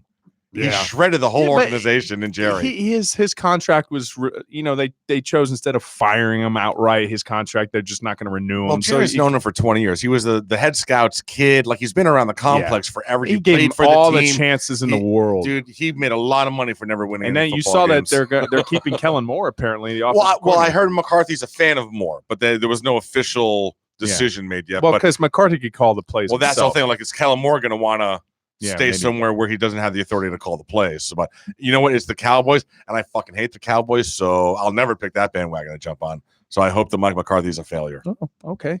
How's you should that just for be you? happy he didn't jump on the Ohio State bandwagon because you can't. No. Because it Yeah, lost the wheels lost. came off. Yeah. Yeah. Yeah. Mhm. to a team that we picked was going to beat them. That's right. Don't worry. They'll win it all next year. Yeah. They might. All right, guys. That is the Bandwagoners. Follow us on social media. Bandwagoners on Twitter. Is it the Bandwagoners or Bandwagoners? Who knows? You'll see it. Yeah, just It's search a- for it's- them. it's a little blue thing It's a little with- blue thing. A little blue thing with a little like Ticonderoga wagon. Ticonderoga. Whatever that is. Yes. We'll talk to you guys next week. Peace out. All right, gentlemen.